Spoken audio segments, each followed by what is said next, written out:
Shalom, pessoal! Recentemente eu postei um vídeo explicando os livros que compõem a Bíblia hebraica. E aí eu recebi lá naquele vídeo a seguinte pergunta: e o que seria o Talmud? Conversa boa é assim mesmo, um assunto puxa o outro e a conversa não termina nunca. Vamos então falar agora sobre o Talmud e muito mais que isso.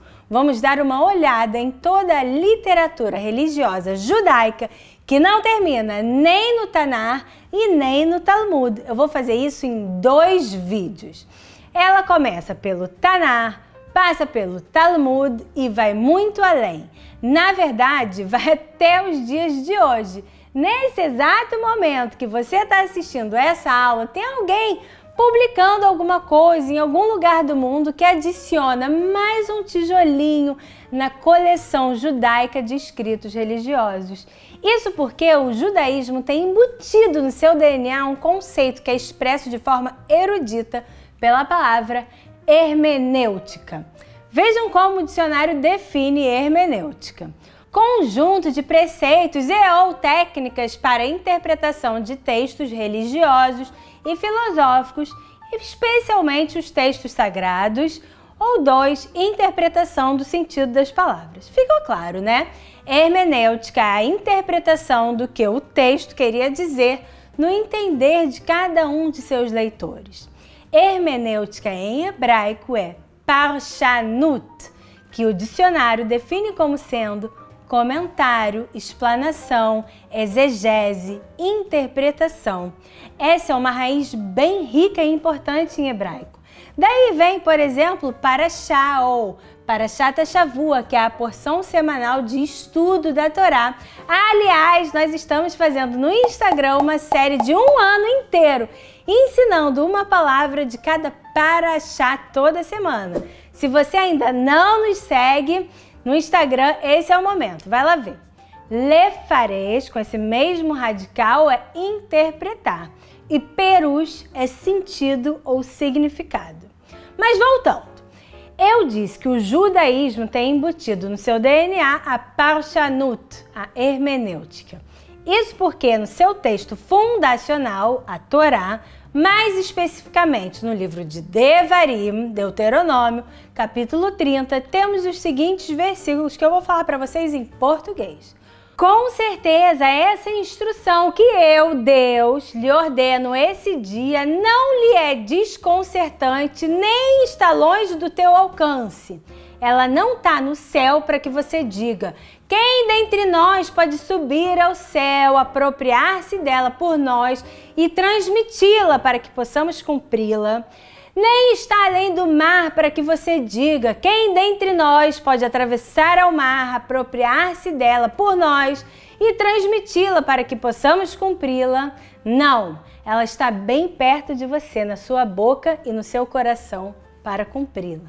Esse é apenas um dos muitos lugares na Torá onde se diz que os homens e mulheres têm que buscar ativamente o significado da Torá, em vez de confiar em forças superiores às suas possibilidades.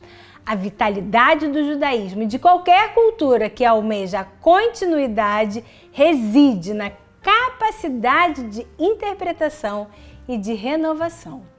Assim que os judeus jamais pararam de produzir novas visões e interpretações do seu texto fundacional, o Tanar.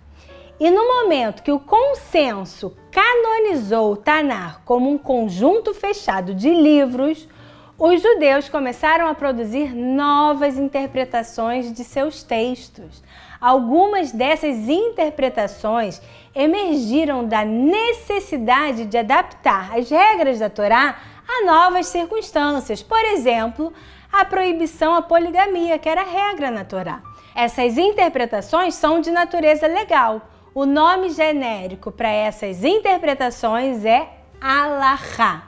Halachá vem da palavra lalechet, que é caminhar, ir. Halachá tem tanto conotação de caminho como de movimento. Outras interpretações nasceram da vontade do autor de expressar sua sensibilidade sobre os sentimentos humanos que poderiam ter dominado as relações entre os personagens retratados nas histórias. Algumas ainda foram motivadas pela vontade do autor de explicar uma passagem que ele achava que precisava de um esclarecimento maior. Essas duas categorias de interpretação têm o nome genérico de Agadá. Agadá vem do verbo leagid, que é falar, dizer ou contar. Agadá também pode ser traduzido como lenda ou história. E assim, os judeus foram construindo um formidável corpo de literatura religiosa. Em certos momentos da trajetória judaica, esses textos foram reunidos em coleções. É assim que surge o Talmud. No século III da Era Comum, o rabino Yehuda Hanassi, com medo que os textos se perdessem, reuniu todos os escritos que ele julgou terem validade, muitas vezes incluindo visões antagônicas sobre as coisas, e criou a coleção que recebeu o nome de Mishnah. Mas o movimento não terminou e outros textos foram criados, interpretando tanto o Tanar como a própria Mishnah. Os debates rabínicos que aconteceram sobre a Mishnah na terra de Israel e na Babilônia criam o Talmud, que na verdade foram dois, o Talmud de Jerusalém e o Talmud da Babilônia. Duas compilações escritas em aramaico, que era a língua da Babilônia e a língua franca dessa região naquela época. O Talmud da Babilônia é considerado o mais importante para a definição das leis. Na época do Talmud, entre os séculos 3 e 7, são escritas também parábolas, midrashim, lendas, leis e orações. É importante enfatizar sempre que a Mishnah e o Talmud surgem depois da destruição do grande templo e da expulsão de Jerusalém, num momento em que o judaísmo estava em crise e buscava novas respostas, rituais e sociais. É nesse momento que as sinagogas se tornam, além de centro de estudos, centro de rituais religiosos e comunitários. A existência de visões conflitantes faz do Talmud uma obra única que promove um diálogo evolutivo entre as gerações. Ou seja, no Talmud, duas pessoas que viveram com centenas de anos de distância discutem entre si através do que terceiros que não viveram junto com nenhum dos dois entenderam de seus escritos. O que é emocionante, absolutamente emocionante. A preservação das opiniões das gerações do passado e a não exclusão das opiniões minoritárias nos ensina e engrandece muitíssimo. E por isso que Talmud vem da raiz Lamed, Mem, Dalet, a mesma raiz de Limud, que é estudo, Talmid, que é aluno, e claro, os verbos Lilmod, estudar, e Lelamed, ensinar. Bem, chegamos ao século V e ao final da compilação do Talmud. Será que aqui encerramos a nossa biblioteca judaica? De forma alguma! Novas halachot e novas agadot continuam a ser criadas em todas as partes do mundo. Mas isso vai ser papo para o próximo vídeo.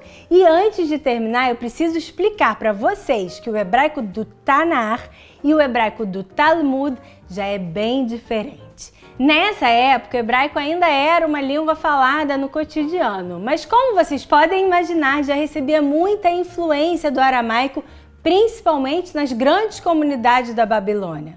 Muita coisa já estava se transformando na língua, muitas palavras novas já estavam sendo incorporadas e nas formações verbais a gente não vê mais, por exemplo, a letra V antes do verbo, que é bem característico do Tanar da Bíblia. Por exemplo, Vaiomer, que significa disse, e é uma das palavras que mais aparecem na Torá. No Talmud a gente não vai ver, a gente vai ver amar, assim do jeito que a gente fala hoje em dia aqui em Israel. Dessa forma, a gente pode perceber a evolução da língua junto com as mudanças que foram acontecendo na sociedade, nas leis, nos costumes e tudo que se integra para formar o que somos hoje.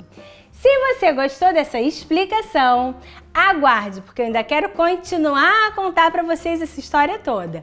Então, se você quer saber mais, curte aqui, comenta, manda para os amigos que precisam saber disso. se inscrevam no canal. Letra Ot!